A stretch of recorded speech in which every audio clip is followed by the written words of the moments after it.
Meditaciones sobre el tarot. Un viaje hacia el hermetismo cristiano, de Valentín Tomberg. Carta 19. El Sol, el arcano de la intuición.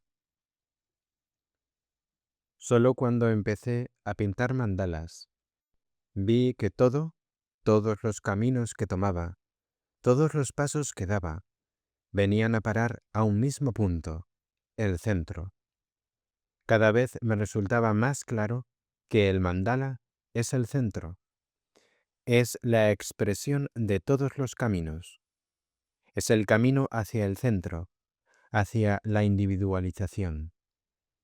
Sabía que con el mandala, como expresión del sí mismo, había llegado a lo que para mí es lo sumo. Tal vez otro sepa más de esto, yo no. Recuerdos, sueños, pensamientos de C. G. Jung.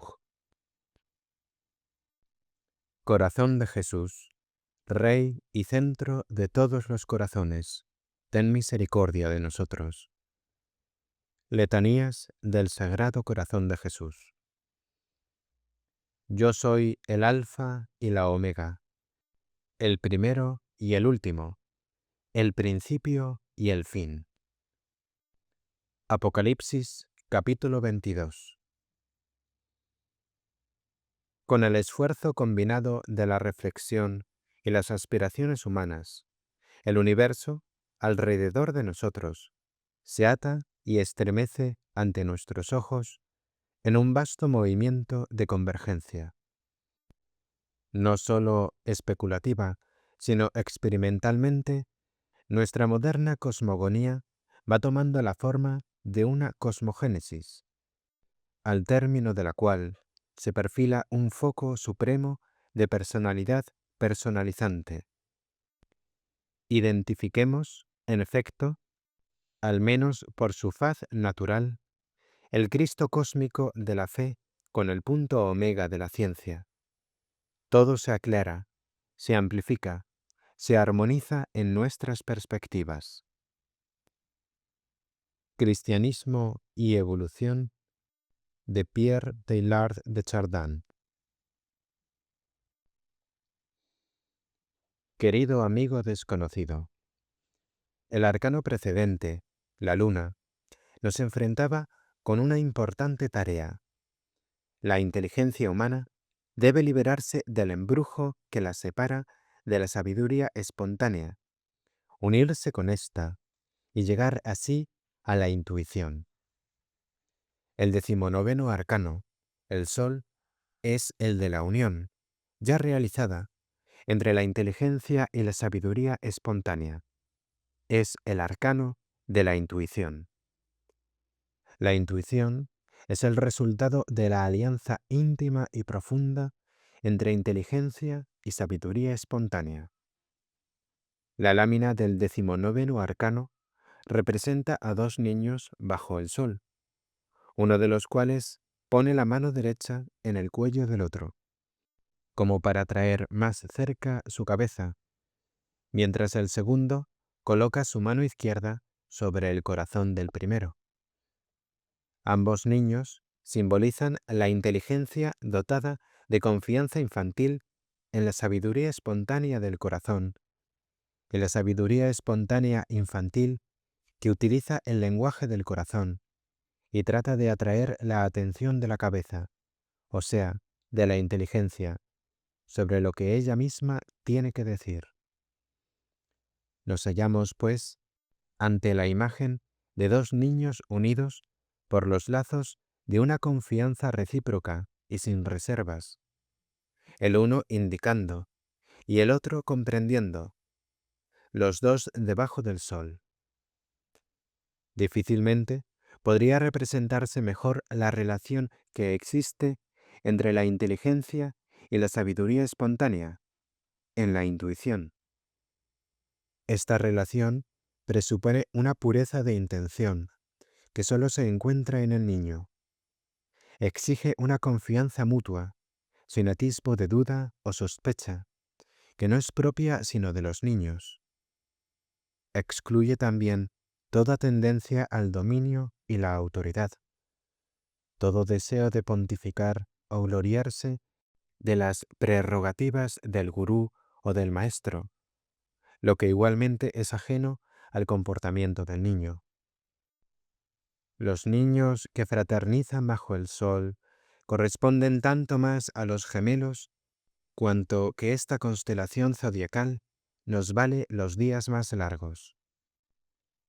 De El tarot de los imagineros de la Edad Media, de Oswald Wirth. Así escribe Oswald Wirth, situando el 19º arcano en el círculo zodiacal de los 12 misterios cósmicos, o por usar el lenguaje de C.G. Jung, de las 12 imágenes, fuerzas arquetípicas del inconsciente colectivo que obran en lo más hondo de toda alma humana. El zodíaco, en efecto, es lo que el alma humana conoce inconscientemente. Es ese libro que el alma humana devoró un día y que ya no está presente ni actúa, sino en sus entrañas, en su ser más profundo, desde donde la hace fuerte o débil, fecunda o árida, ferviente o tibia, según esté o no en armonía con el impulso que la instruye. Este impulso instructor, denominado Géminis o gemelos, puede expresarse como sigue, parafraseando el primer enunciado de la tábula esmaragdina de Hermes Trismegisto. Lo que está abajo sea como lo que está arriba, y lo que está arriba sea como lo que está abajo, para realizar los milagros de una misma cosa.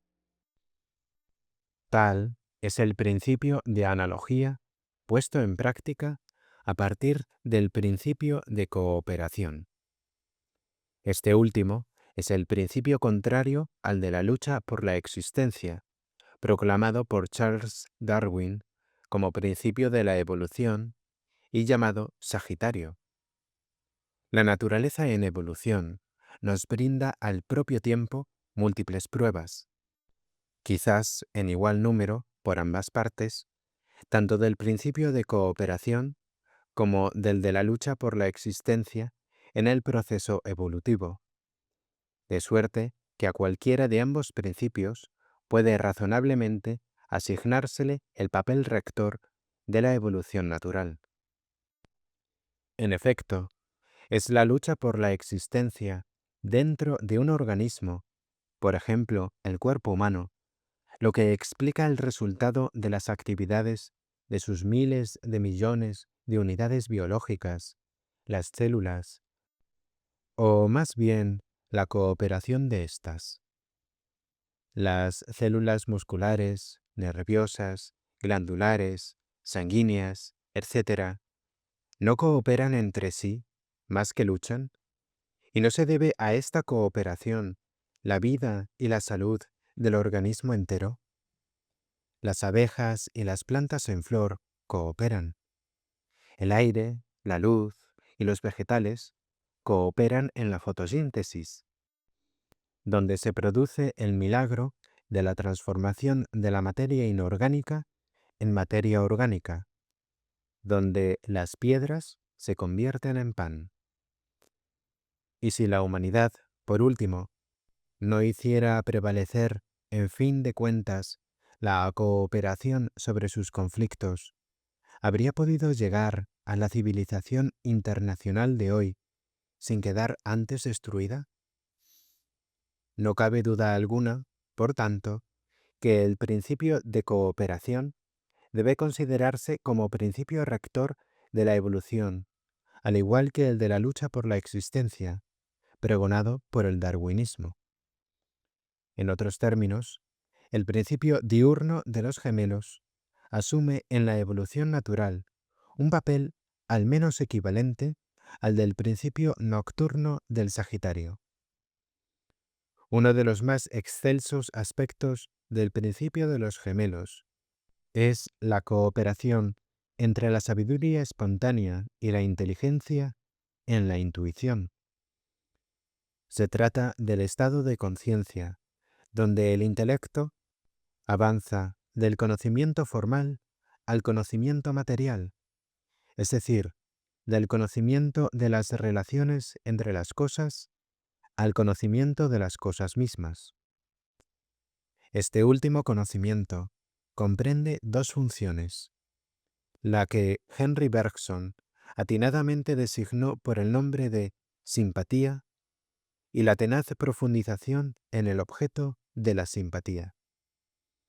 Dicho de otra manera, hay que establecer primero un contacto de simpatía esencial, esto es, de esencia a esencia, y luego no dejarse llevar a otros contactos similares, sino detenerse ahí, hasta llegar a una intensidad y claridad suficientes como para poderse decir a sí mismo, con toda honradez, que de veras ha tenido lugar un acto de conocimiento material. He aquí un ejemplo concreto. Veneras, es decir, amas y respetas a un ser no encarnado, difunto, santo, ente jerárquico, y ello desinteresadamente. Tu veneración, que consta de amor, respeto, gratitud, deseo de conformarte al modelo, etc., no puede dejar de crear un lazo invisible de simpatía con su objeto.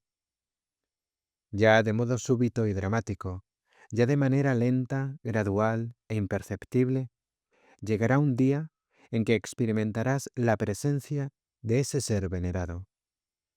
No la presencia de un fluido cuasi eléctrico junto a ti, en el espacio, como ocurre con la aparición de un fantasma o espectro, sino un hálito de serenidad radiante, del que sabes a ciencia cierta que emana de una fuente distinta de ti.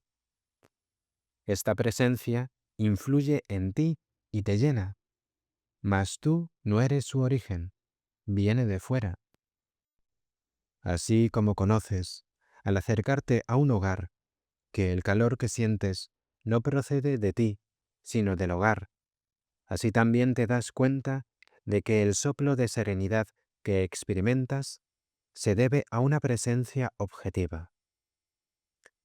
Ahí tienes, pues, creada una relación de simpatía.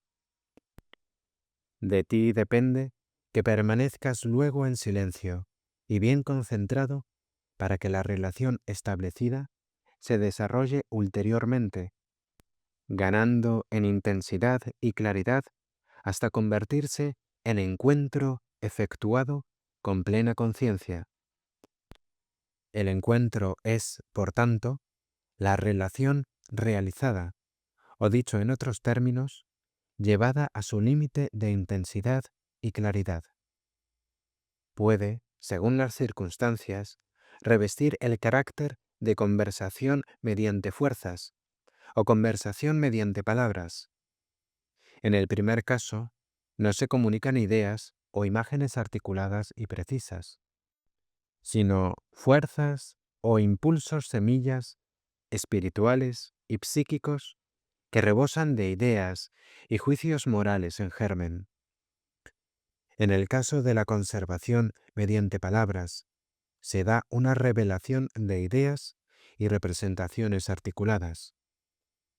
El anuncio a los pastores de Belén puede considerarse como prototipo de este segundo encuentro, que llamamos conversación mediante palabras, y la experiencia de los magos de Oriente, que vieron la estrella del rey de los judíos en su país, y a pesar de todo, tuvieron que preguntar en Jerusalén, ¿dónde está el rey de los judíos que ha nacido?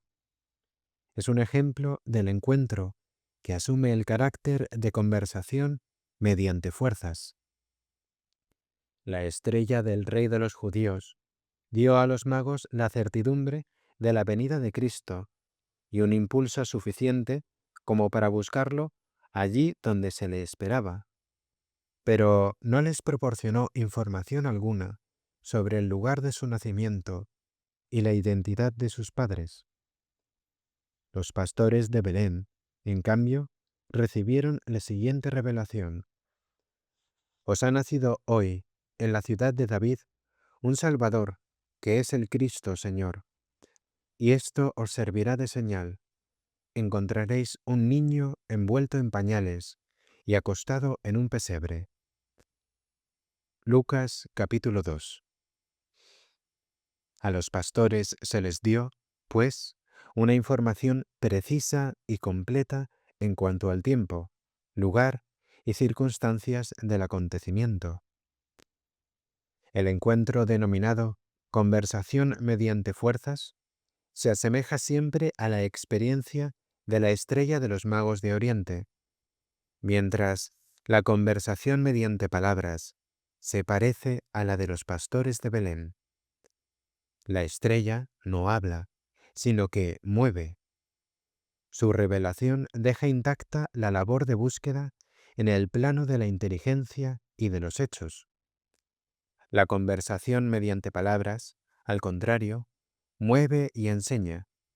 Se extiende también a la esfera de la inteligencia y de los hechos. Guía. No estoy en condiciones de decir cuál de las dos formas de encuentro revelador es la más frecuente. Y tampoco estoy seguro de cuál de ambas es objetivamente preferible, aunque desde el punto de vista subjetivo, prefiero la de los pastores de Belén a la de los magos de Oriente.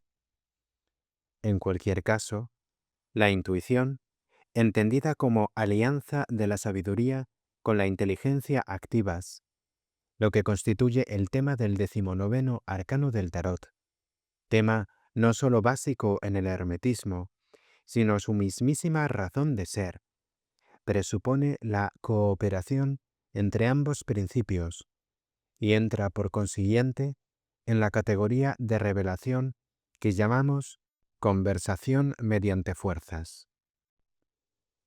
Así como los magos de Oriente emprendieron un largo viaje en pos de la estrella y aportaron presentes al niño, así el hermetismo recorre a su vez ese camino de siglo en siglo para llegar al presente, no con las manos vacías, sino cargadas de regalos, que son los frutos del milenario esfuerzo de la inteligencia humana en su seguimiento de la estrella. El pesebre. He aquí el punto donde se encuentran los magos de Oriente y los pastores de Belén.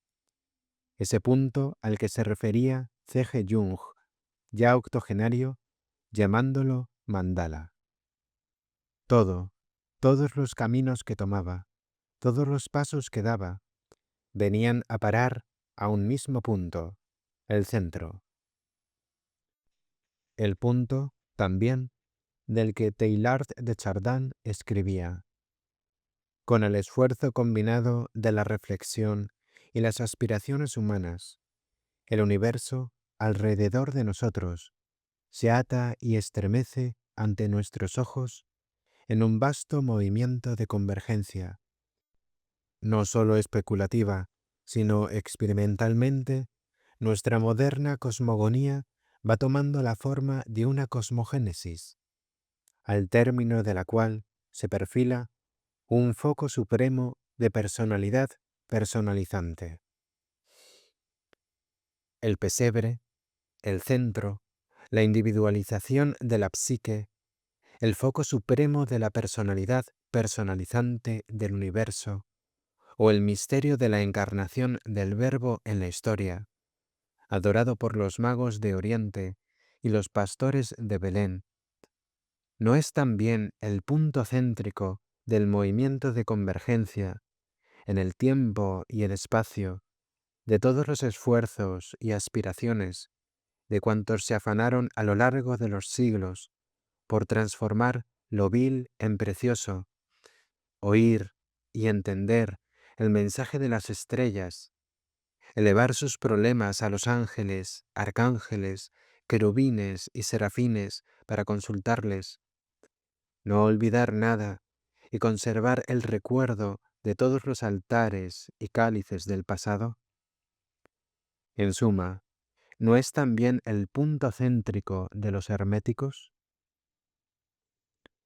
La estrella que siguen los herméticos les conduce al pesebre, al centro de la historia, al centro de la vida psíquica, a la individuación, al centro de la evolución universal o foco supremo de la personalidad personalizante, al alfa y la omega de la revelación, al corazón que es el centro de todos los corazones, porque hay un centro de gravitación de los corazones como lo hay de los planetas.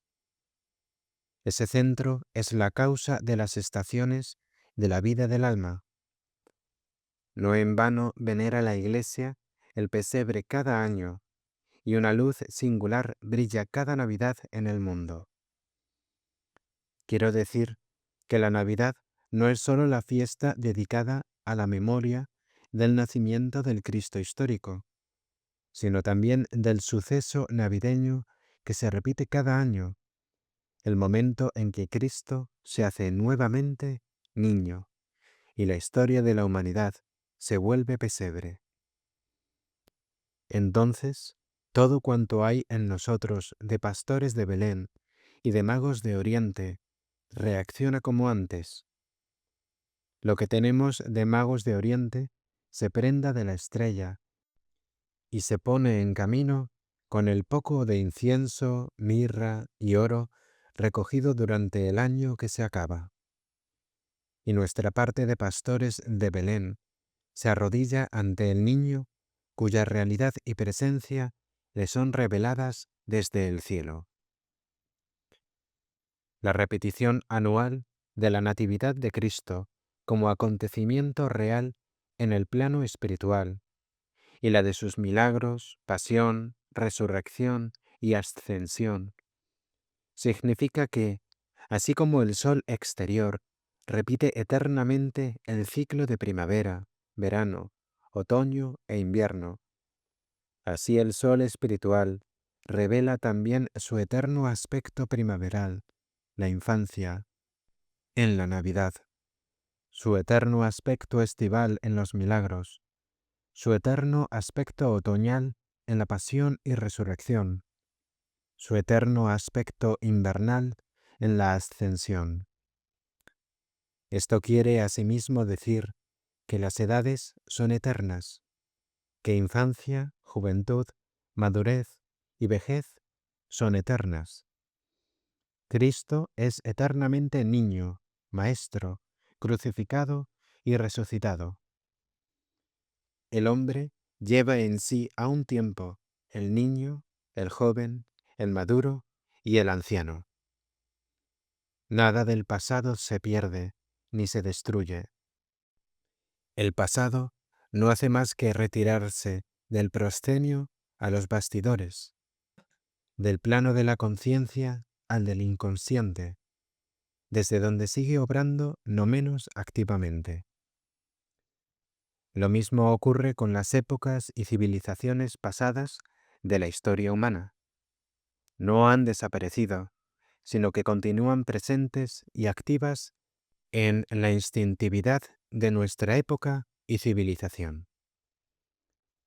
El gran mérito de C.G. Jung consiste en haber descubierto la presencia del pasado lejano en la vida psíquica contemporánea y establecido la existencia de estratos arqueológicos en la vida psíquica del hombre, como lo ha hecho la arqueología con los objetos materiales de las civilizaciones pretéritas y la paleontología con los fósiles materiales del pasado biológico.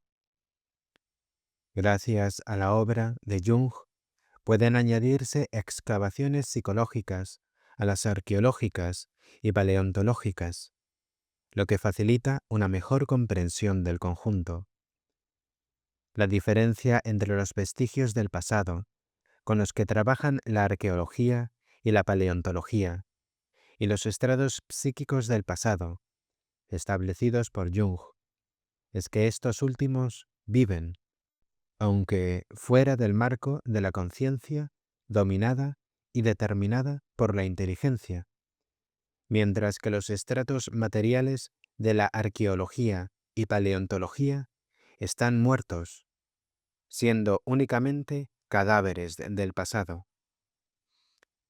El sentido de la idea de resurrección, tema del siguiente arcano mayor del tarot, el 20, es la actuación de la plenitud de todas las fuerzas espirituales, psíquicas y corporales en estado latente, del latín latere, estar oculto, es decir, que se han retirado del plano de la acción y la inteligencia para entrar en el de la energía latente y el inconsciente, en el sentido de Jung, o expresado de otra manera, en el plano de lo que llamamos el pasado, pero que, según Henry Bergson, precursor de Jung, forma parte de la duración indestructible y, por ende, resucitable y actualizable, ya mediante la memoria, si es cuestión de la vida psíquica humana, ya por medio de la resurrección, si se trata de la memoria cósmica divina. La resurrección es, pues, la analogía divina del acto de la memoria humana. Así como el hombre evoca y actualiza, al recordarla, la parte de la duración que denominamos el pasado, de igual manera, Dios actualiza lo que se ha vuelto latente y trae de nuevo a la conciencia, merced a un acto mágico análogo al de la memoria humana, lo que vive en el plano del inconsciente. La resurrección de los muertos tiene por tanto lugar cuando Dios se acuerda de toda la plenitud del pasado. Se da así el acto de magia divina, cuya analogía humana es la memoria. Ahora bien, la resurrección constituye la buena nueva del cristianismo.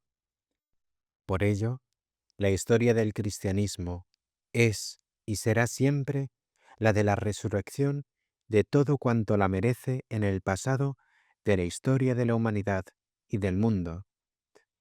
Es y será siempre la historia de una serie de renacimientos, a ejemplo del renacimiento de la filosofía y las artes grecorromanas, al final de la Edad Media. A este renacimiento han de seguir otros, como el del antiguo Egipto y Caldea.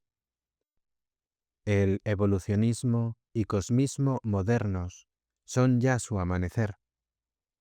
Los renacimientos que acabo de evocar representan sólo el primer grado de la resurrección. Se refieren a la vida espiritual y realizan o restablecen su continuidad, es decir, la duración espiritual. Otra serie de renacimientos restablecerá la continuidad psíquica y denotará el grado de resurrección de la vida del alma. Luego vendrá la resurrección del cuerpo, que será la consumación. La resurrección completa, o sea, la de los cuerpos, va precedida, por consiguiente, de las resurrecciones o restablecimientos de la duración en la tierra, espirituales y psíquicas, que constituyen los triunfos de la memoria sobre el olvido. La historia del cristianismo no es, en última instancia, sino la historia de esos triunfos. Lo mismo sucede con el año litúrgico de la Iglesia. Es el esfuerzo anual de la memoria humana por unirse a la memoria divina, a fin de realizar la resurrección, de hacer que el pasado viva en el presente. Las palabras de la consagración eucarística. Esto es mi cuerpo, que será entregado por vosotros. Haced esto en conmemoración mía. Son la clave del año litúrgico. Se hacen cosas en memoria de él, su madre, los apóstoles, los santos y los mártires. Y tanto él como su madre, los apóstoles, los santos y los mártires. Están presentes, viven y actúan en el presente. Todo el año litúrgico nos dice: no olvidéis, recordad, pues por la memoria se lleva a cabo la resurrección. Todas las fiestas del año están orientadas a la resurrección. La de Navidad es la resurrección del niño a quien adoraron los pastores de Belén y los magos de Oriente. Mas es también y a la vez la fiesta de la resurrección de los pastores y los magos, a saber, el tiempo de la evocación mágica de las fuerzas espirituales y psíquicas de que se sirven la revelación y la gnosis. Porque así como el niño está presente en Navidad, de igual modo se despiertan y activan en Navidad las fuerzas, incluidas las almas individuales, capaces de recibir su revelación angélica o estelar. Acontece, pues, que también el hermetismo experimenta anualmente el efecto rejuvenecedor e inspirador de Navidad, y que los herméticos, a menudo sin saberlo ellos mismos, reciben impulsos vivificantes e inspiraciones luminosas por sus esfuerzos. El misterio de la estrella se repite. Quienes van en pos de la estrella deben, con todo, aprender de una vez para siempre esta lección: no consultar a Herodes ni a los sacerdotes y escribas del pueblo de Jerusalén, sino seguir la estrella que vieron en Oriente y que irá delante de ellos, sin buscar datos ni confirmaciones de Herodes y los suyos. El resplandor de la estrella y el esfuerzo por entender su mensaje bastan. En efecto, Herodes, como fuerza y principio antirrevelador, es también eterno. El tiempo de Navidad no es sólo el del nacimiento del niño, es igualmente el tiempo de la matanza de los niños de Belén, el tiempo en que la inteligencia autónoma se ve impulsada a matar, estrangular y relegar al inconsciente todas las flores tiernas de la espiritualidad que amenazan su autonomía, esa autonomía absoluta que ella se arroga. Quienes sigan la estrella, háganlo enteramente y sin reservas. Una vez la tengan a la vista, no busquen aprobación o sanción científica, ni, lo que aún sería peor, esperen que la ciencia los dirija. Sigan la estrella y nada más. Como dice el adagio, nobleza obliga. Un ejemplo reciente, rico en enseñanzas, lo constituye Carl Gustav Jung, que siguió el camino trazado por la estrella, sin recurrir a ningún apoyo externo. Lee, amigo desconocido, su autobiografía y sabrás que todo un mundo está en juego detrás de esta exhortación. Sigue la estrella de allá arriba y nada más. Me refiero aquí a la biografía espiritual de Jung, a la historia íntima de su obra que nos proporciona un ejemplo, el de un hermético, un mago de Oriente que fue toda su vida en pos de la estrella, y sólo de la estrella. No tengo en cuenta los resultados de su obra, ya más discutibles. No me satisfacen, lo confieso. Pero ¿con qué derecho acusaré a Jung de no haber llegado más lejos en el camino que emprendió y de una manera que pudiera servir de modelo a todo el mundo? ¿Modelo de un método llevado a la perfección? Lo esencial no está en los resultados que Jung nos ofrece, sino en su método de trabajo. Me refiero al método de la libre asociación, aplicado por el primer arcano del tarot, el de la concentración sin esfuerzo, al método de la interpretación de los sueños y la fantasía espontánea, que es la aplicación del segundo arcano del tarot, al método de la cooperación entre el inconsciente fecundante y el consciente fecundado, que corresponde al tercer arcano del tarot, al de la elaboración de los datos inmediatamente suministrados por el inconsciente a través de los mitos, misterios y alquimia del pasado histórico de la humanidad, donde encuentra su aplicación el cuarto arcano del tarot, al método de la curación psíquica, que consiste en dar a entender al enfermo las advertencias de su inconsciente y hacer que las siga, poniendo así en práctica el quinto arcano del tarot, a la superación valerosa de inauditas tentaciones y conflictos entre diversos deberes, tomando decisiones según la flecha de la inspiración y no según un código de reglas de conducta, lo que constituye el sexto arcano del tarot, al método, finalmente, de identificarse con las fuerzas sobrehumanas de los arquetipos, sin permitirles tomar posesión de la conciencia individual, para que ésta no llegue a ser víctima de la inflación, aplicando así el séptimo arcano del tarot. Tocante al 19º arcano del tarot, Jung nos lo muestra en la cooperación activa de su inteligencia con su ser trascendente y revelador.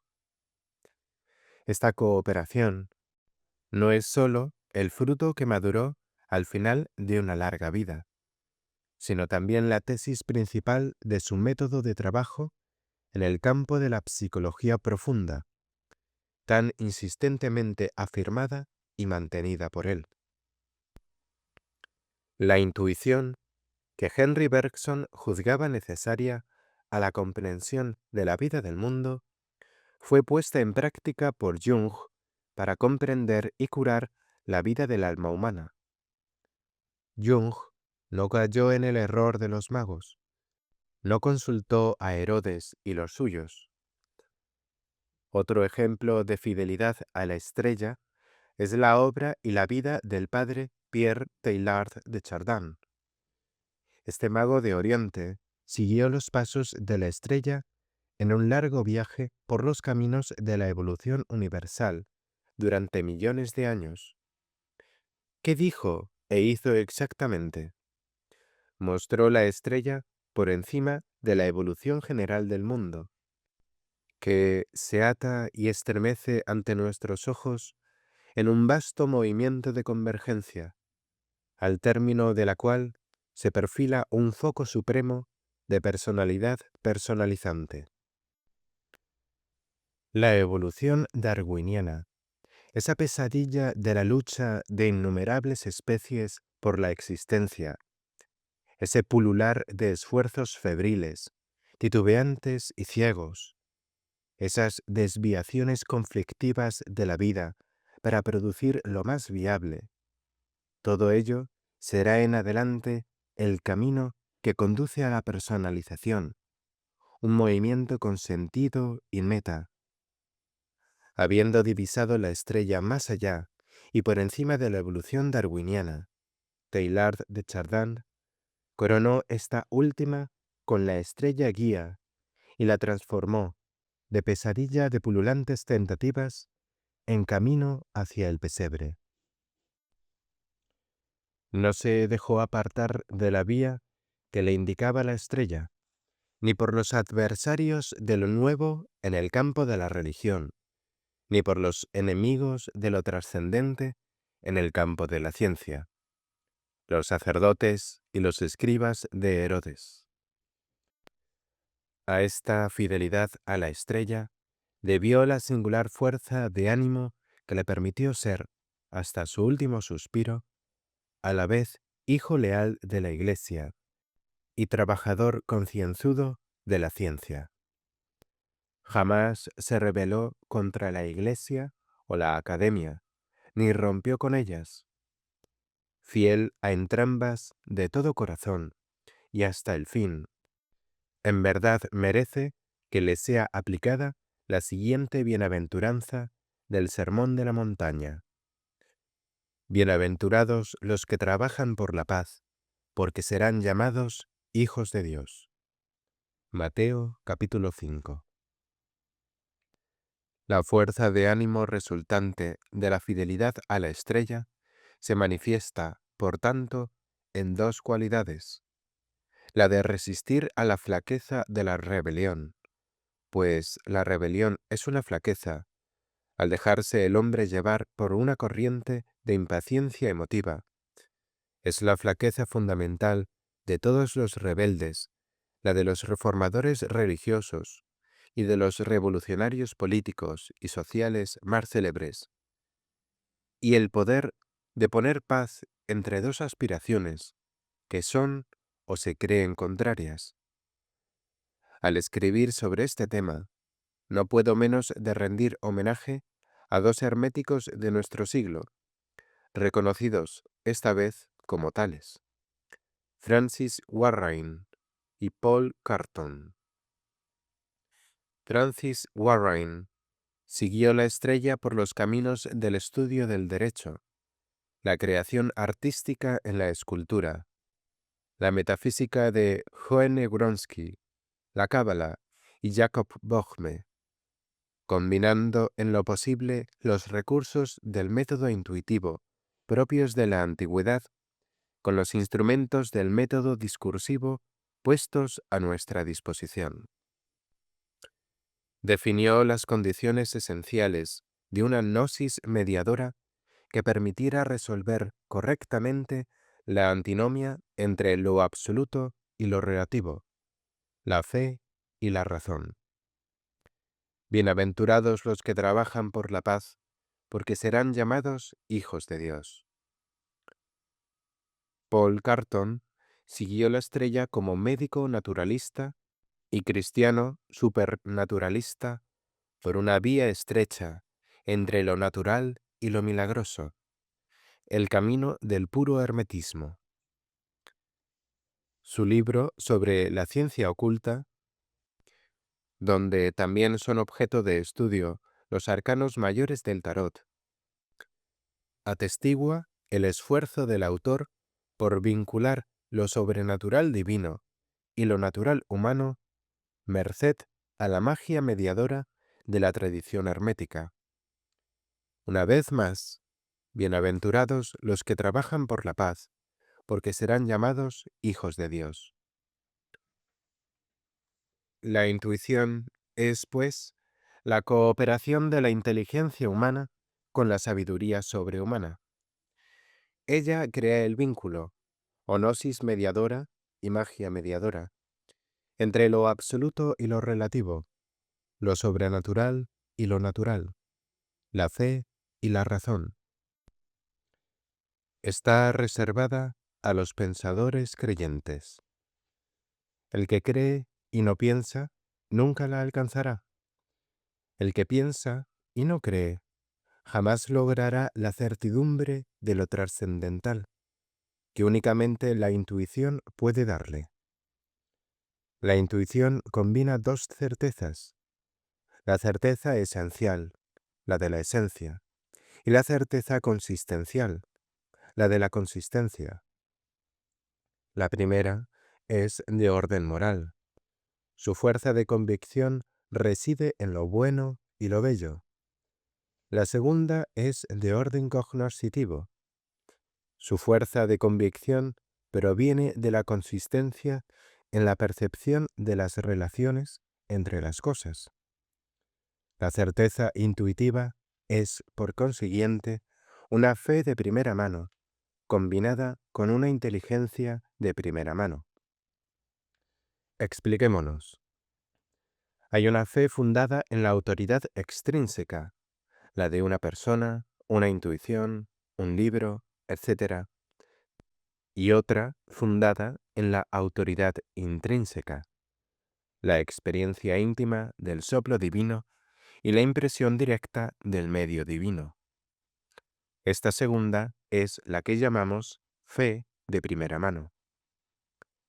Existe todavía una tercera clase de fe, quizá la más heroica, la fe mediadora entre la fundada en la autoridad extrínseca y la fundada en la autoridad intrínseca de la experiencia íntima. La fe postulativa, por la que uno cree sin apoyo alguno, ni de fuera ni de dentro. Es la fe de la voz que clama en el desierto, la voz misma del alma que grita en completa soledad, en el desierto, que postula y exige cosas sin las que no puede vivir. Los tres postulados de Kant: libertad de la voluntad, inmortalidad del alma y Dios, son ese grito del alma en el desierto. En efecto, no están fundados ni en la autoridad extrínseca ni en la experiencia mística, sino en las exigencias estructurales, por decirlo así, de la propia alma. Solo la realidad de la sed y el hambre atestigua la existencia del agua y el pan. Libertad, inmortalidad y Dios, o la negra desesperación de la nada. Tal fue el grito del alma de Kant en el desierto donde se hallaba. Tal fue también la fe de Juan Bautista antes de su experiencia del descenso del Espíritu sobre Jesús durante el bautismo del Maestro en el Jordán. Esa fe, expresada en el resumen de su predicación: «Convertíos, porque ha llegado el reino de los cielos», era un clamor en el desierto, la voz del hambre y sed supremos del reino de los cielos. Y justamente esa fe hizo de Juan Bautista el primer testigo cuasi ocular de la realidad del descenso del reino de los cielos y el primer hombre que reconoció a Cristo. Su fe quedó ratificada por la experiencia. Juan Bautista se transformó en vidente. La fe postulativa, convertida ya en fe de primera mano o fe mística, llega, con la colaboración de la inteligencia, a la certeza perfecta de la intuición.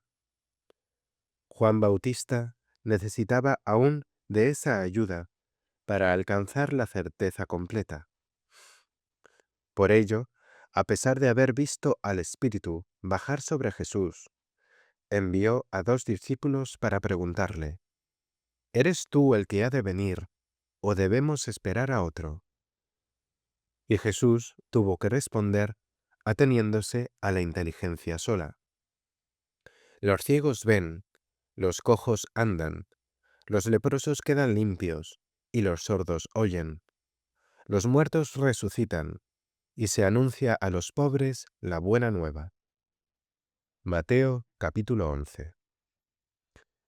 En otras palabras, Jesús dice que esos fenómenos maravillosos indican la consistencia entre la revelación del descenso del Espíritu, experimentada por Juan Bautista, y la manifestación del mismo Espíritu por Jesucristo.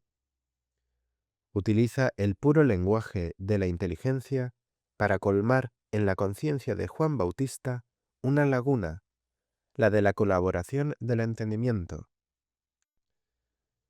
A causa de esta laguna, dice Jesucristo de Juan Bautista que es un profeta, sí, y más que un profeta. Y dice también: entre los nacidos de mujer no hay ninguno mayor que Juan. Lucas capítulo 7. Pero enseguida añade que es más pequeño que el más pequeño en el reino de los cielos, porque el reino de los cielos implica la certeza absoluta de la colaboración entre la fe de primera mano y la inteligencia. Es el reino de la intuición.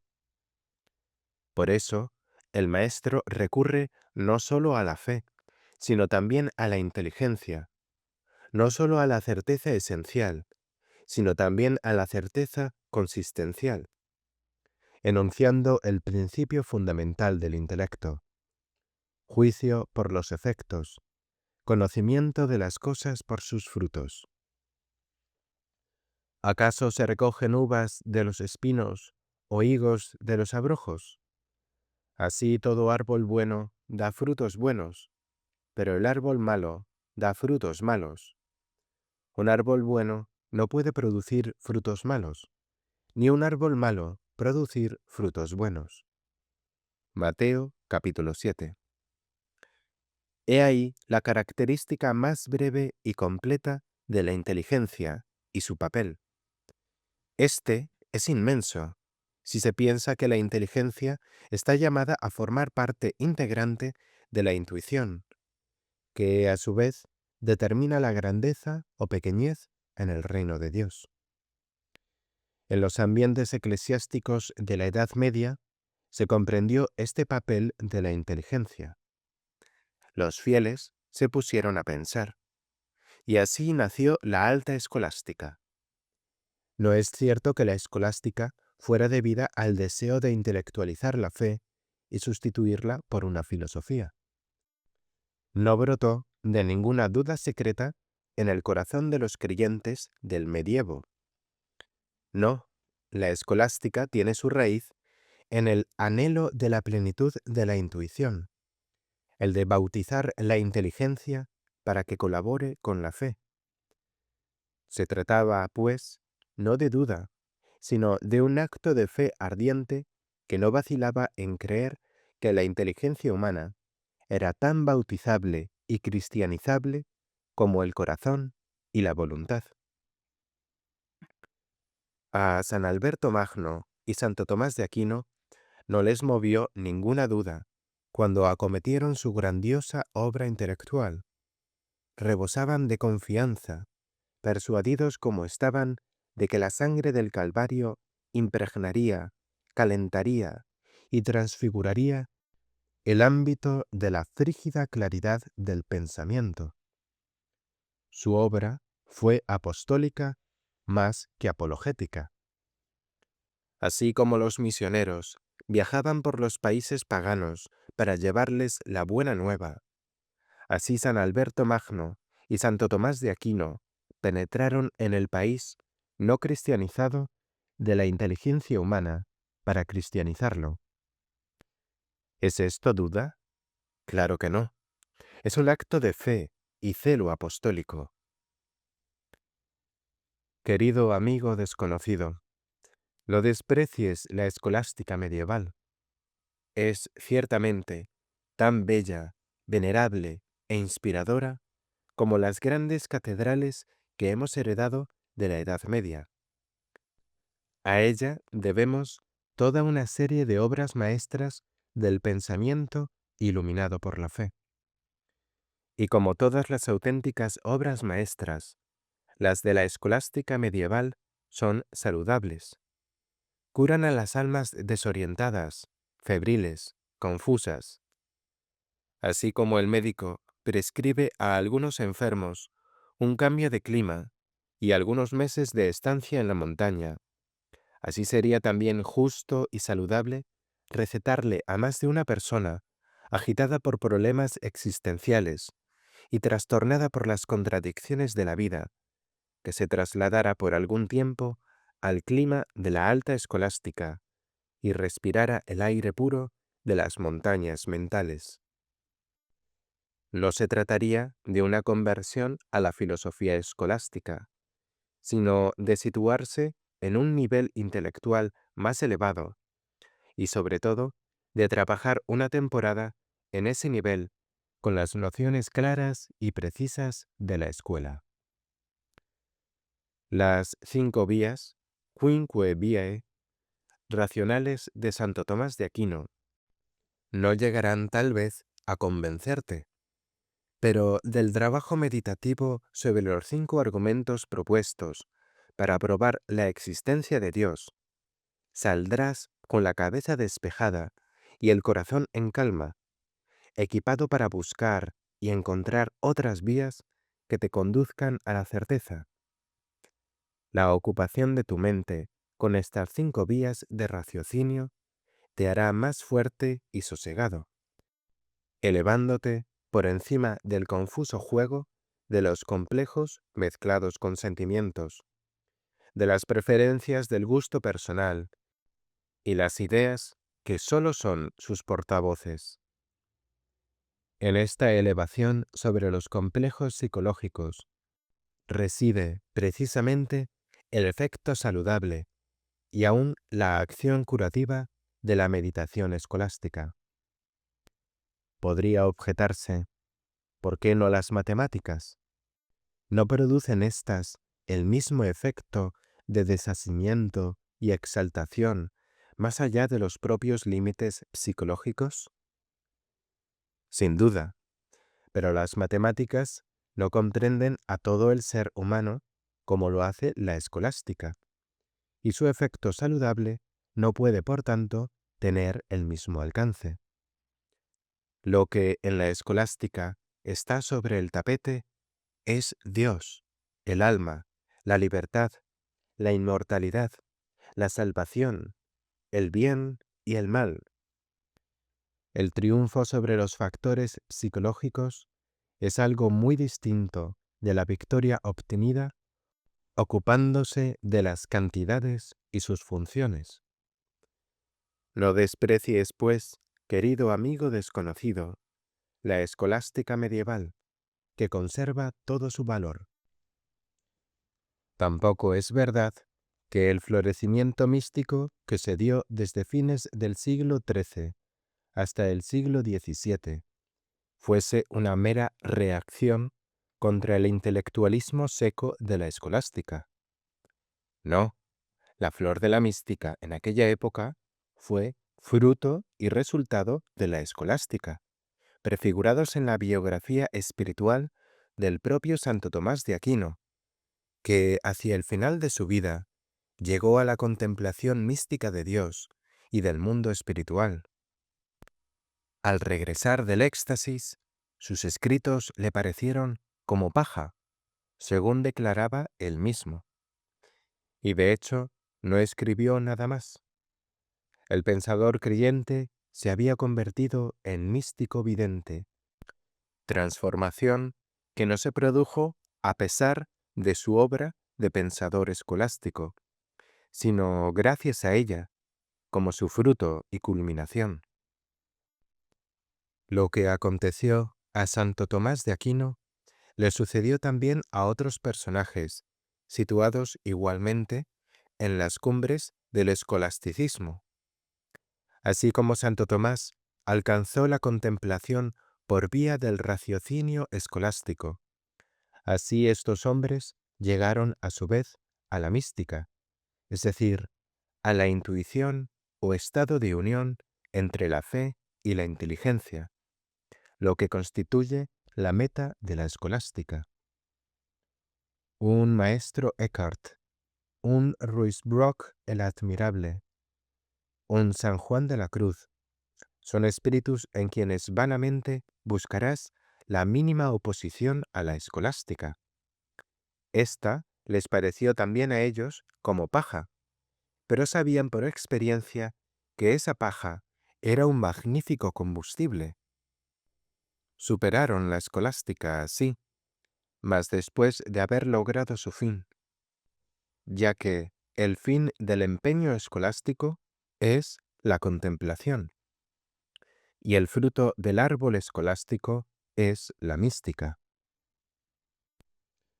Los místicos a que aludimos representan el éxito del esfuerzo escolástico. La inteligencia fue en ellos bautizada y cristianizada. La obra misional para con el intelecto pagano, emprendida por San Alberto Magno y Santo Tomás de Aquino, triunfó en el movimiento místico que siguió a la alta escolástica. Las nupcias entre la fe y la inteligencia se consumaron, y los creyentes y pensadores quedaron reforzados por un tercer grupo, el de los hombres de la intuición. Te lo repito, pues, amigo desconocido, no desprecies la escolástica medieval. Sírvete de ella, no sólo para restablecer la salud de tu alma, sino también, pensando a la luz de la fe, para alcanzar la intuición, sin la que el hermetismo es mera literatura, y aún de dudoso valor. El hermetismo vive de la intuición, sin la cual es algo muerto. Y como algo muerto, lo ven no pocos creyentes y científicos, sinceramente asombrados de que haya gentes que lo tomen en serio. Solo lo tiene por pacotilla científico-religiosa, a lo más por una fe débil que se apoya en muletas científicas, o una ciencia infantil que todavía no distingue entre lo que cree y lo que sabe. Y no se engañen, sin el cemento invisible de la intuición, el hermetismo no es, en efecto, más que una ensambladura improvisada de elementos heterogéneos tomados de la ciencia y la religión. He aquí una analogía elocuente. No fueron ni las pajas del pesebre, ni los animales allí presentes, quienes guiaron a los magos de Oriente, sino la estrella que apareció en el cielo. Así en el hermetismo únicamente encontraremos paja y animales si no nos dejamos guiar por su estrella, que sólo existe para la intuición. El 19º arcano del tarot nos invita a ocuparnos muy en especial de la estrella del hermetismo en el firmamento de la intuición. ¿Qué estrella es esta? En el Zohar leemos: Elohim creó dos grandes luces. En el origen, ambas luces, íntimamente unidas, despedían igual claridad. Los nombres Jehová y Elohim eran en aquel entonces perfectamente iguales. Las dos luces llevaban nombres absolutamente idénticos: Malspak, Malspak. Originalmente, las dos brillaban también a la vez y ocupaban el mismo rango. Pero la luna se humilló, disminuyendo su luz, y renunció a ocupar aquí abajo su rango superior, aun cuando su luz real sea superior a la que despide. En efecto, la mujer nunca puede brillar a no ser en unión con su marido. La gran luz, el sol, designa a Jehová, y la pequeña luz, la luna, designa a Elohim, que es el fin de todos los grados, por ser el fin del pensamiento. En el comienzo, Elohim era designado allá arriba por las letras del nombre sagrado, que son 4. Solo después de distinguirse, tomó el nombre de Elohim. Mas su poder se manifiesta en todas direcciones. Él, Dios, gobierna el día. Im, mar, la noche. Y la G, en medio, participa de entrambos. Zohar, Tratado de Bereshit, 20a. Aún nos queda por citar otro pasaje, que proviene de una antigua fuente, el libro 11 de El asno de oro, de Apuleyo, y estaremos así lo bastante equipados como para abordar el problema de la estrella del hermetismo y del sol del 19º arcano del tarot. Apuleyo resume su gran velada en el templo de Isis, los arcanos de la sagrada noche, Noctis Sacratae Arcana, de la siguiente manera: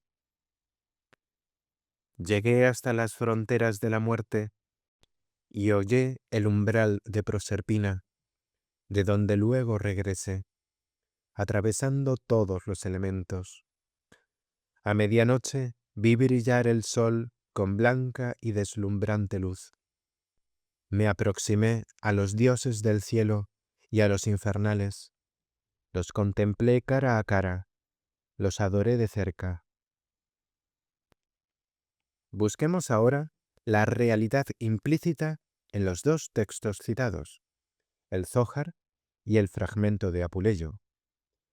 El Zohar nos dice que la luna renunció a ocupar su rango superior, el de igualdad con el sol, aquí abajo, aun cuando su luz real sea superior a la que despide.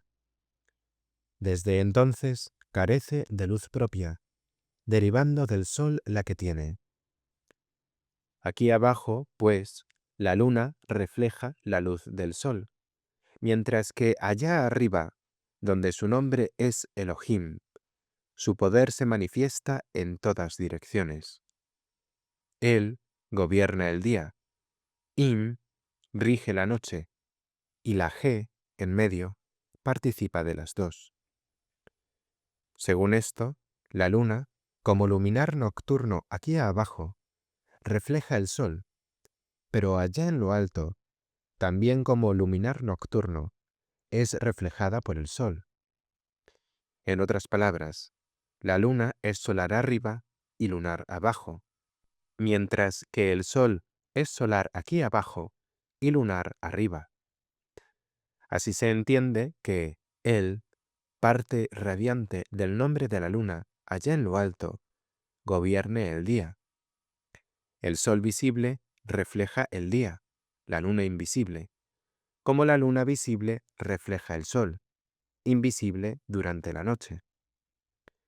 La luna espiritual es, por tanto, el sol que brilla a medianoche.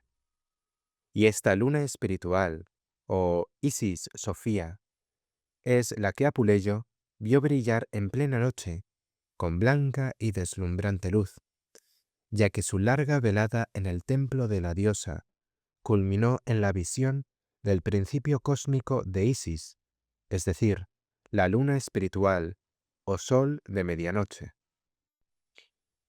Esta presentación, aunque mitológica, esconde y a un tiempo revela la profunda realidad de la relación entre inteligencia y sabiduría, y de la unión de ambas, la intuición.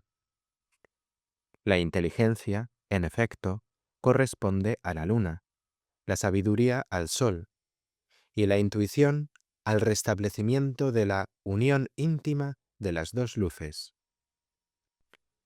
La inteligencia refleja aquí abajo ya la sabiduría, ya el mundo terrestre conocido por la experiencia exterior, cuando está eclipsada, 18º arcano. Hay, empero, otra inteligencia allá arriba, una inteligencia trascendental, cuya luz es superior a la que despide aquí abajo, y que, íntimamente unida a la sabiduría, es allí designada por las letras del nombre sagrado, que son 4. Este intelecto es el que Apuleyo vio brillar a medianoche con blanca y deslumbrante luz. Esta inteligencia superior, este sol de medianoche, que resulta de la conjunción del sol y la luna espirituales, o en otros términos, de la unión íntima entre inteligencia y sabiduría, es la estrella del hermetismo y el sol del 19º arcano. El sol del 19º arcano, lo repetimos, es el sol de medianoche, el que Apuleyo vio brillar en medio de las tinieblas nocturnas, con blanca y deslumbrante luz. Y es también la estrella del hermetismo a través de las edades. Es el principio de la intuición, o unión íntima entre la inteligencia trascendental y la sabiduría. El arcano de la intuición es, pues, el de la capacidad de elevar la inteligencia reflectora al plano de la inteligencia creadora y efectuar allí su unión con la sabiduría. Es el arcano del restablecimiento de la unión, primero, de la inteligencia cuya luz está disminuida aquí abajo con la inteligencia plenamente luminosa de arriba, y luego de la unión de esta inteligencia ya completa con la sabiduría divina. Imagina un triángulo con el signo de la luna a la izquierda, vuelta hacia arriba, representando la inteligencia En la punta derecha del triángulo, el símbolo del sol, representando la sabiduría, y en la punta del triángulo arriba, el símbolo del sol reposando sobre la luna vuelta hacia arriba, representando la intuición. Este triángulo muestra con mayor claridad la índole de dicha unión. La inteligencia, atraída por la sabiduría, no se une a ésta en el plano de la reflexión, sino que se eleva al plano creador, donde recobra su naturaleza superior de no caída y se une con la sabiduría, lo que constituye la intuición. No es, por consiguiente, la supresión o disminución de la inteligencia lo que permite alcanzar la intuición, sino al contrario, su intensificación, por la que se vuelve progresivamente creadora hasta unirse con su parte superior trascendental y a continuación con la sabiduría. Se llega, en suma, a la intuición haciéndose más inteligente. Cierto que para ello hay también otro camino, el de la insolación o anonadamiento de la inteligencia por el resplandor de la sabiduría, lo cual es el tema del arcano 21, o 0, el loco. Volveremos a tratar de esto en la carta 21 sobre los arcanos mayores del tarot. Quienes se atienen, sin embargo, a la tradición del hermetismo, mística, gnosis, magia y filosofía hermética, prescinden de la vía de la locura divina y siguen el camino indicado por la parábola de los talentos, Mateo 25, confiados por el Maestro a sus servidores para que los hicieran fructificar. Elevan la inteligencia al plano donde queda capacitada para unirse con la sabiduría, valorizándola así al máximo, como intuición. Así como en la historia de la civilización occidental, el movimiento escolástico no desembocó en un sistema perfecto de filosofía, sino en la mística. Así también, en lo que toca al desarrollo individual, la inteligencia desemboca en la intuición, y no en un tipo de sabiduría donde todo se explica. La inteligencia no es una meta absoluta. Al desarrollarse, se transforma en intuición. Está llamada a pasar del raciocinio argumentativo a la intuición comprensiva. A propósito de este tema de la misión de la inteligencia como camino hacia la intuición, nos parece interesante subrayar que la obra filosófica de Immanuel Kant, que analizó las pretensiones de la inteligencia autónoma a alcanzar certezas metafísicas, demostrando el carácter tajante de los límites del conocimiento, tuvo un efecto comparable al del viento que apaga el fuego débil y aviva el intenso. Los unos se volvieron escépticos, los otros místicos. Kant puso fin a la metafísica especulativa de la inteligencia autónoma y abrió camino a la mística de que es capaz la inteligencia no autónoma o razón práctica, es decir, la inteligencia unida a la sabiduría de índole moral o intuición. He tenido oportunidad de observar muchas veces que los kantianos evolucionan con el tiempo hacia el misticismo. Mencionemos, por ejemplo, al filósofo alemán Paul Deussen, autor de la síntesis entre kantismo, platonismo y Vedanta, su libro Los elementos de la metafísica de 1877. La tesis fundamental de Deussen es que la incapacidad de la inteligencia autónoma, como la explica Kant, para llegar al noumeno oculto tras el fenómeno, exige recurrir a la percepción intuitiva de la esencia de las cosas, tal como aparece expuesta en el platonismo y el Vedanta. Sin duda, para poner de manifiesto el modo de actuar del método intuitivo, Deussen tradujo y publicó 70 Upanishads del Veda. Volvamos ahora a la estrella del hermetismo, a ese sol de medianoche que es el del 19º arcano del tarot. El Zohar y Apuleyo nos han ayudado a comprender un importante aspecto de ese sol, a saber, el de la unión íntima de la luna y el sol, o de la inteligencia y la sabiduría como sol de medianoche. Un tercer documento antiguo puede, a su vez, ayudarnos a reconocer y actualizar por completo en nosotros otro aspecto importante del problema que nos ocupa. Es el Apocalipsis de San Juan, donde leemos: Una gran señal apareció en el cielo, una mujer vestida del sol, con la luna bajo sus pies y una corona de 12 estrellas sobre su cabeza. Apocalipsis capítulo 12. El Zohar y Apuleyo hablan de la luna y el sol reunidos, o del signo solar apoyado sobre el de la luna creciente, que es el de Isis. Encontramos de nuevo este signo en la visión apocalíptica, la mujer revestida del sol, con la luna bajo sus pies. Mas la visión del Apocalipsis añade un tercer elemento, las 12 estrellas. En otras palabras, la inteligencia, unida a la sabiduría, en la intuición, no representa todavía el acabamiento de la obra de reintegración de la conciencia, hasta que no venga a coronarla ese tercer elemento que corresponde a las estrellas, como la inteligencia corresponde a la luna y la sabiduría al sol.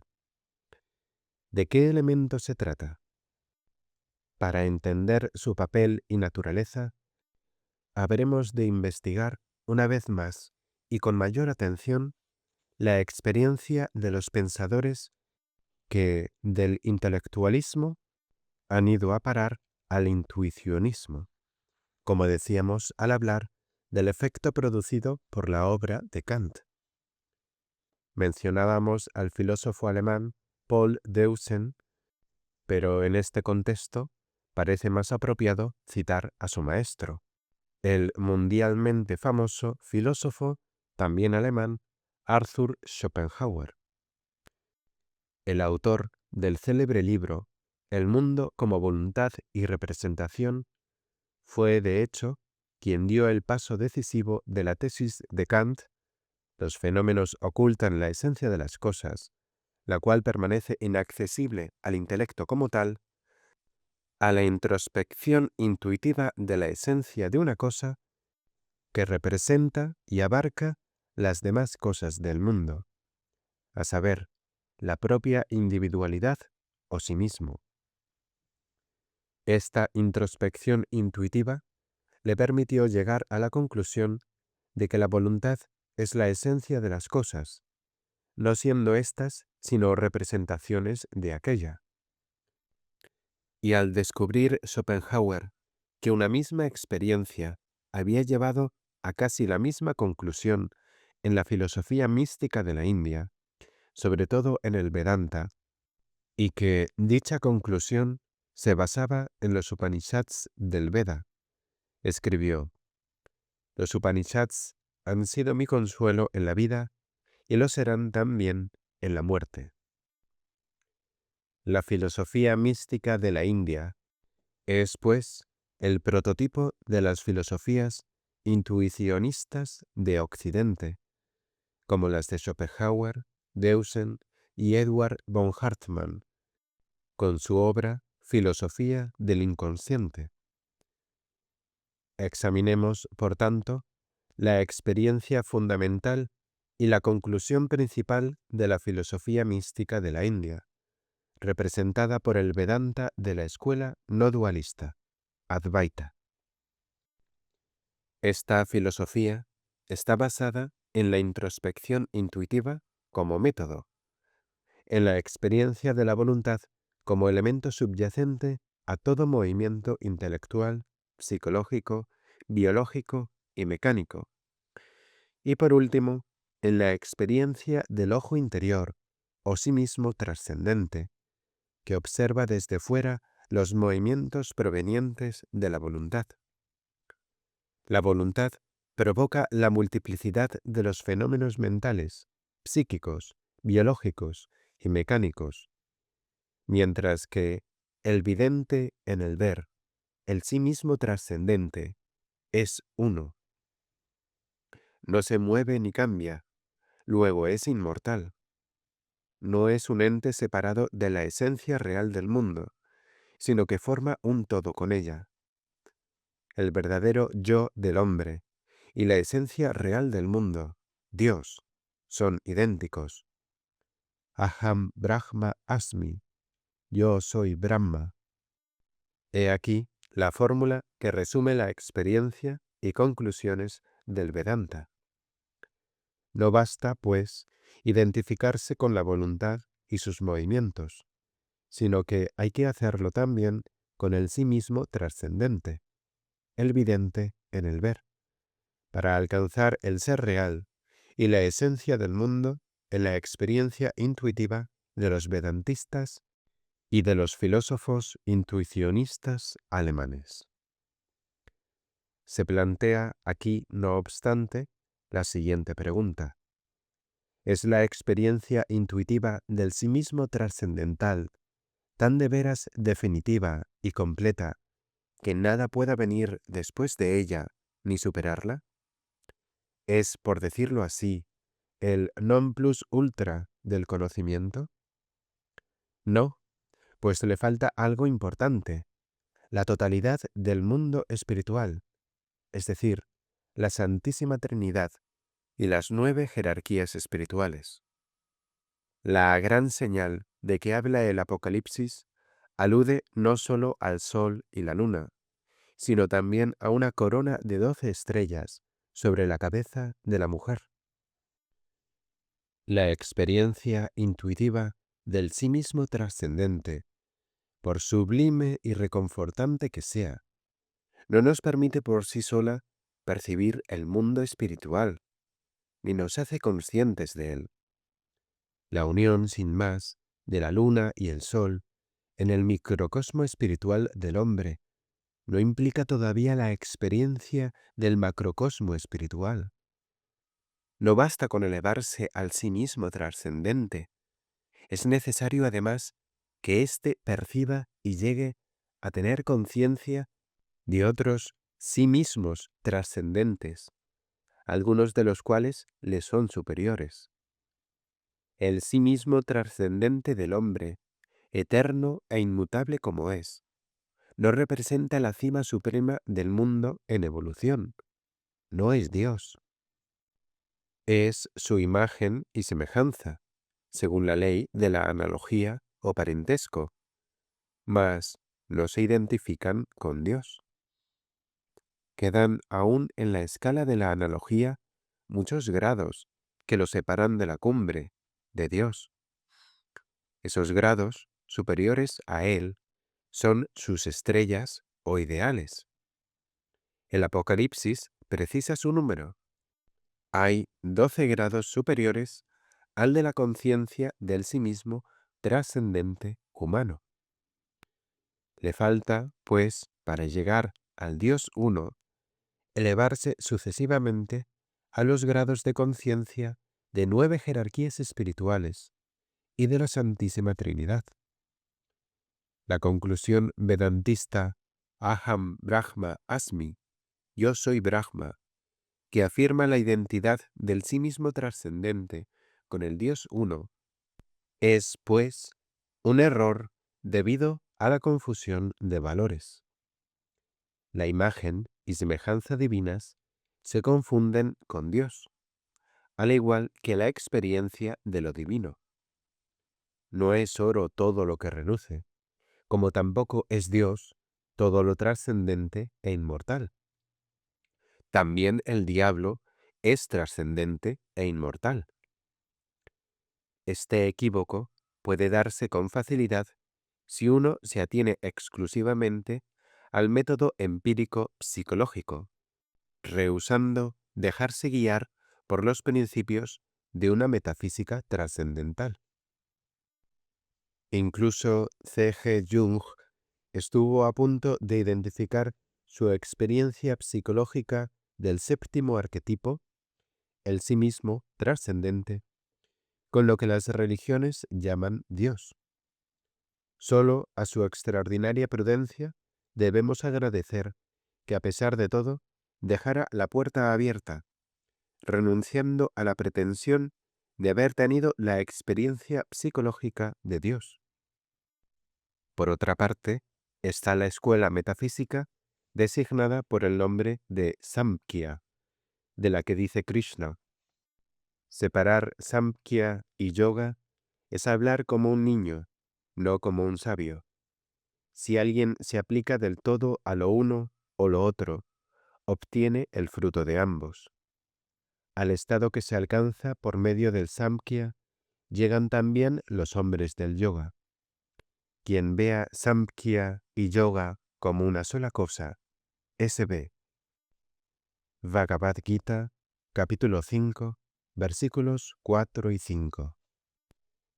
Los discípulos de esta escuela tenían, pues, igual experiencia del sí mismo trascendente que los yogis y los vedantistas, sin por ello llegar a la conclusión de que el sí mismo trascendente es Dios.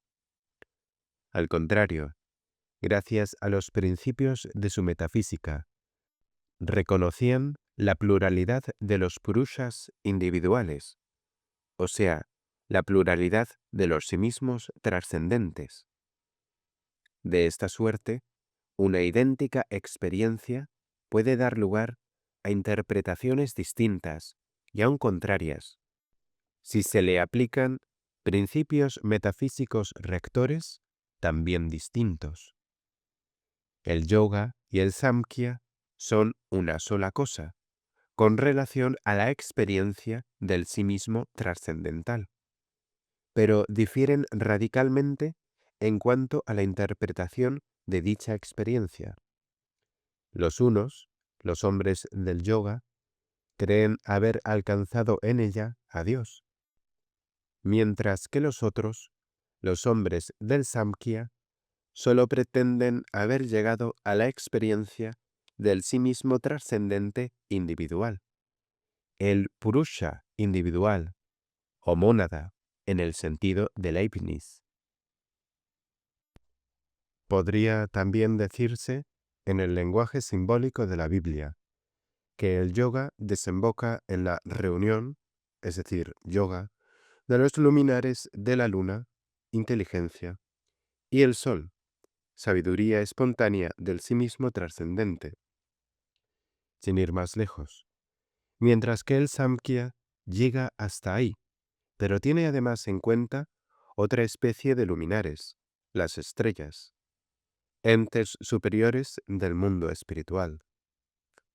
El samkhya deja la puerta abierta a lo trascendido por el sí mismo trascendente, mas no se ocupa de ello de manera explícita, lo cual le ha valido el calificativo de ateo.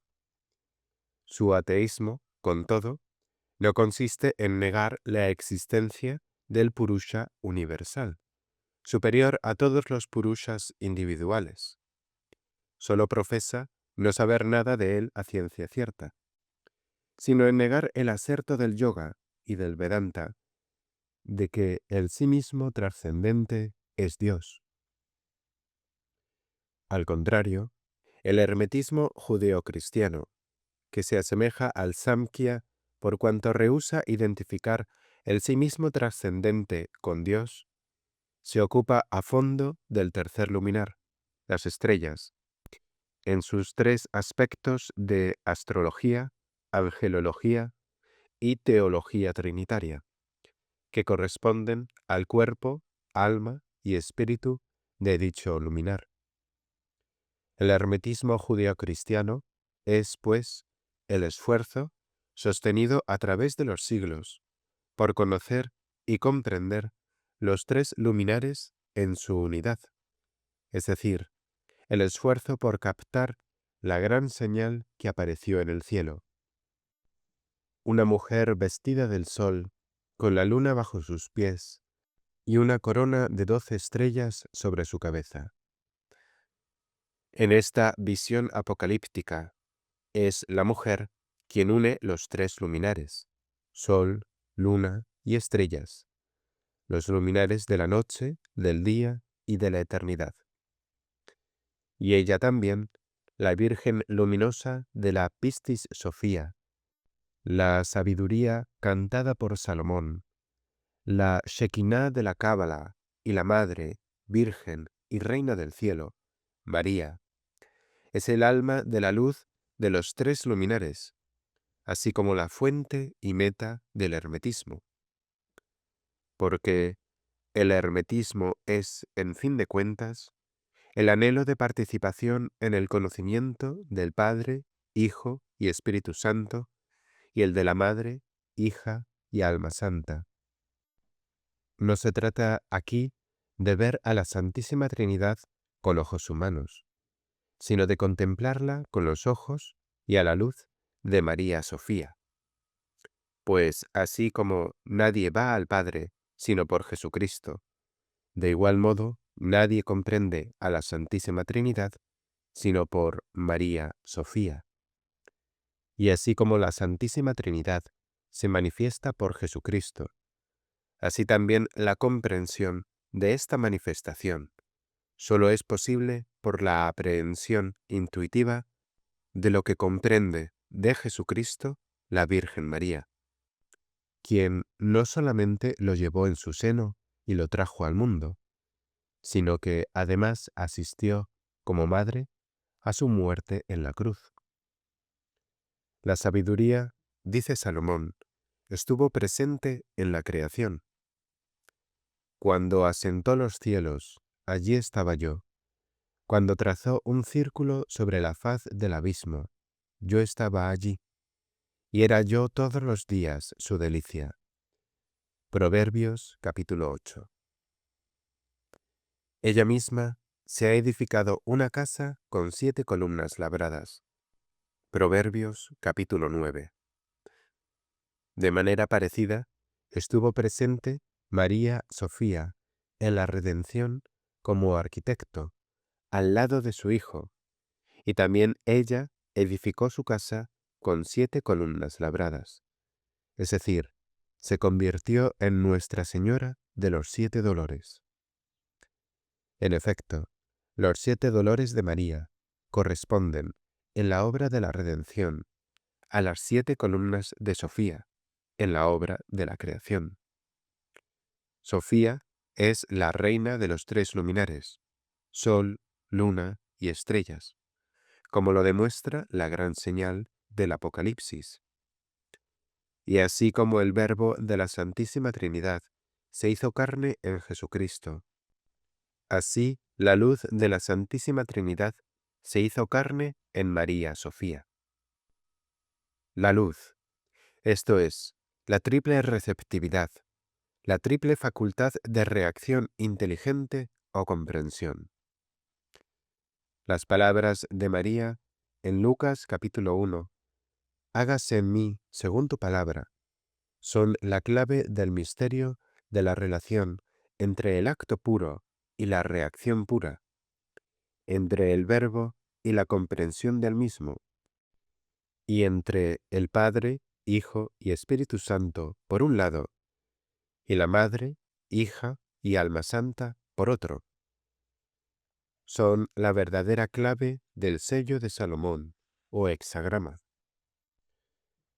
Este símbolo no es, ni mucho menos, el del bien y el mal, sino del triple acto puro, o fuego, y la triple reacción pura, el triple hágase en mí según tu palabra, o luz del fuego, a saber, agua, fuego y agua, que significan lo que actúa espontánea y creativamente, y lo que reacciona reflexivamente. El sí consciente o luz del hágase en mí según tu palabra. He aquí el sentido, como si dijéramos elemental del sello de Salomón. Elemental en virtud de los elementos fuego y agua, entendidos en su grado sumo. Pero el significado aún más excelso que este símbolo encierra, o por mejor decir, revela, es el de la Santísima Trinidad luminosa, el de la comprensión de la Santísima Trinidad. Resulta entonces el siguiente hexagrama. El triángulo hacia arriba, representando el Padre, el Hijo y el Espíritu Santo, y el triángulo invertido, superpuesto, representando a la Madre, la Hija y el Alma Santa. Estos dos triángulos de la Santísima Trinidad luminosa se revelan en la obra de la redención, llevada a cabo por Jesucristo y comprendida por María Sofía. Jesucristo es su agente, María Sofía su reacción luminosa. Ambos triángulos revelan asimismo la Santísima Trinidad luminosa en la obra de la creación, realizada por el Verbo Creador y animada por el sí de la sabiduría, Sofía. La Santísima Trinidad luminosa es, pues, por una parte, la unidad entre el Creador, trino y uno, y la naturaleza naturante, natura naturans, del triple hágase, y por otra parte, la unidad de este triple hágase en mí según tu palabra, que se manifiesta en la natura naturata, o mundo creado anterior a la caída. El Espíritu Divino, trino y uno, y el alma del mundo, trina y una, se manifiestan en el cuerpo del mundo, o natura naturata. El Zohar pone de relieve la idea de la Santísima Trinidad luminosa. Enseña que el gran nombre del Dios, Yod-He-Vah-He, revela al Padre, Yod, la Madre Suprema, He, el Hijo, Vav, y la Hija, la última He del nombre Yahveh. Tal es el nombre eterno, pero en la historia del mundo creado se revelan todavía la Shekinah, identificada con la comunidad de Israel, la verdadera Raquel que llora a sus hijos, que se lamenta en su exilio, y es la hermosa Virgen sin ojos. El Rey Mesías, que por todos los cielos sube y baja, para realizar con los espíritus de los profetas la obra de la salvación universal. Y el Ruach HaKodesh, el soplo santo o Espíritu Santo, del que habla Saadia, por cuyo medio se incorporan las 32 vías de la sabiduría al aire que respiramos, y con cuya ayuda Dios se manifiesta a los profetas. En él se basa el secreto de la creación, y es llamado el soplo del Dios vivo. El Mesías es el séptimo miembro o principio del hexagrama Padre, Hijo, Espíritu Santo, Madre, Hija, Alma Santa, o Shekinah, o Comunidad de Israel. Es la acción del todo, el resumen activo de la Trinidad bipolar, o como antes la denominábamos, la Trinidad luminosa, tocante a la manifestación concreta de la Shekinah. Esta se les aparece a los cabalistas visionarios bajo los rasgos de una mujer. Así, Abraham Halevi, discípulo de Isaac Luria, la vio en 1571 junto al Muro de las Lamentaciones de Jerusalén, como una mujer sumida en llanto y enlutada, lamentándose y llorando al marido de su juventud. La señora de la Salet también lloraba, y ante un muro no menos real que el de las lamentaciones de Jerusalén, el muro del pecado universal, erigido entre la humanidad y la gracia divina. Mas la diferencia entre esta señora y la Shekinah de los cabalistas y Hasidim reside en que no es sólo la personificación de un principio o aspecto divino, sino también una persona humana que vivió realmente hace 20 siglos en el seno de la comunidad de Israel. De la misma manera, el Mesías, a quien muchos han visto y encontrado durante los últimos 20 siglos, no es ya exclusivamente un espíritu que sube y baja por todos los cielos para realizar con los profetas que allí están la obra de la salvación universal. Es, además, una persona humana que vivió de veras hace 2 milenios en el seno de la comunidad de Israel. Porque, así como el Verbo se hizo carne en Jesucristo, así la hija de la voz, Bat Kol, se hizo carne en María Sofía.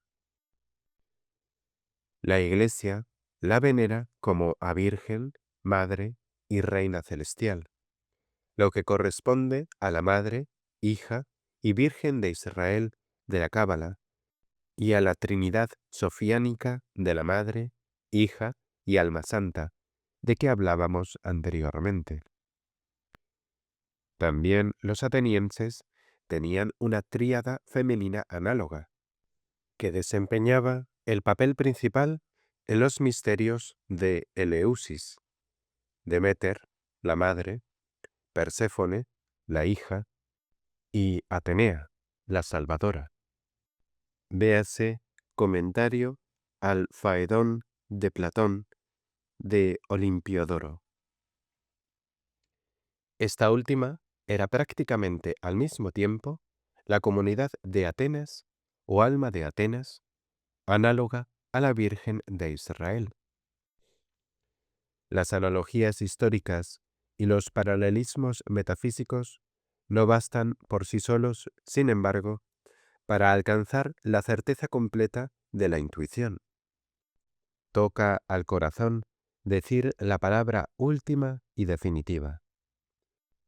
He aquí, pues, el argumento del corazón que se reveló decisivo hace 25 años para el autor de estas páginas. Nada hay más necesario y precioso en la experiencia de la infancia humana que el amor de los padres.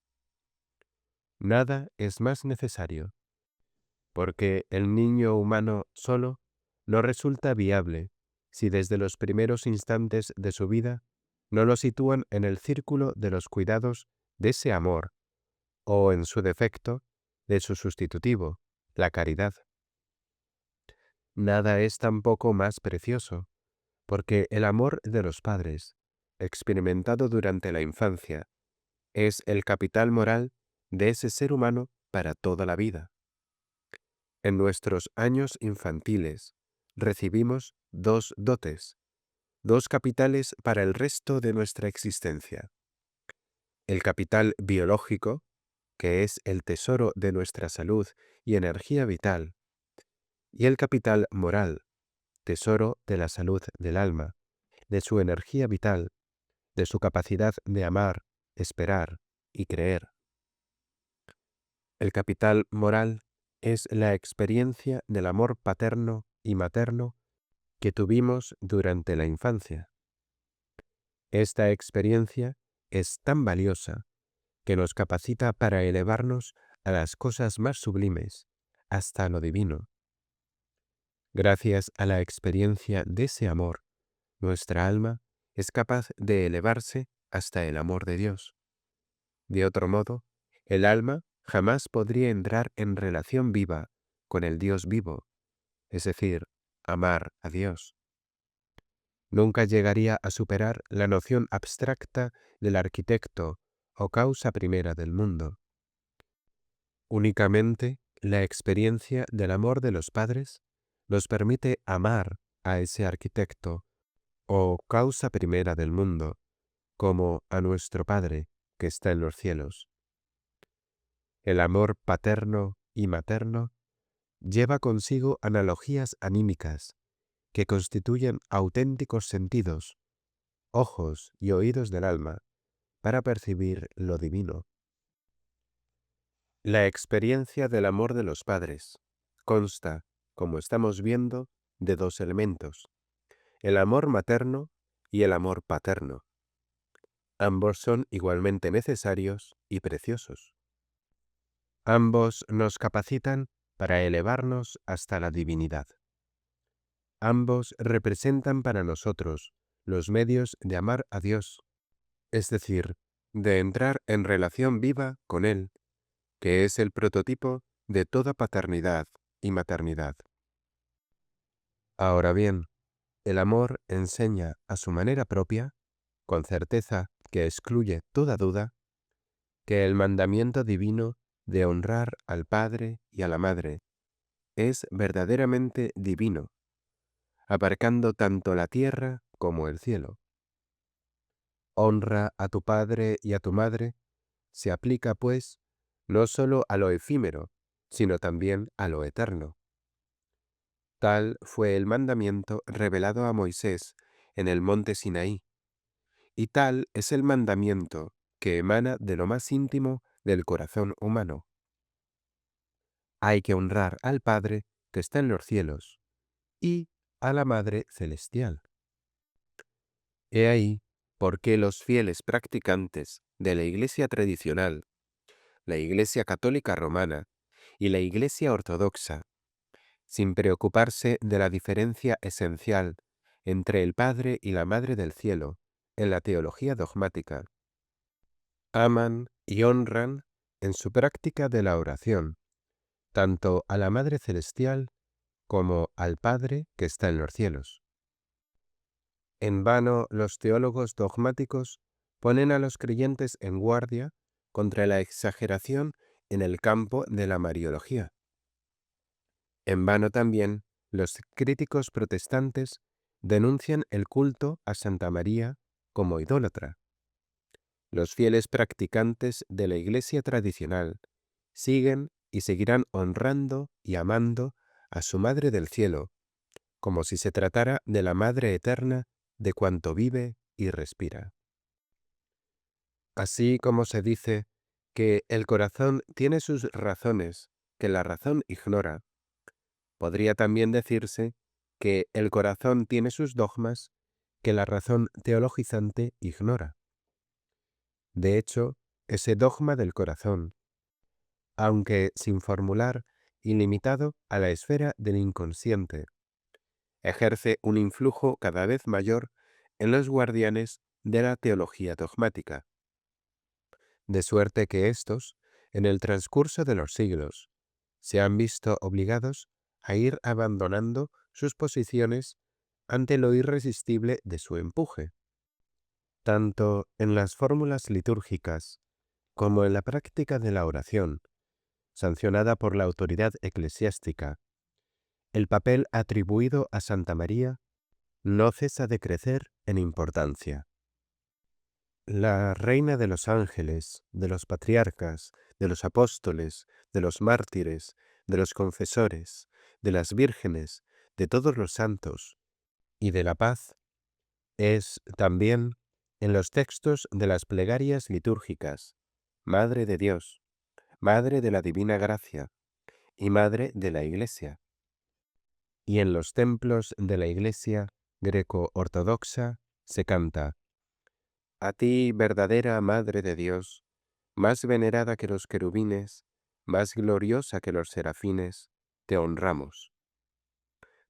Notemos que los querubines y serafines pertenecen a la primera de las jerarquías celestiales y que sólo la Santísima Trinidad está por encima de ellos.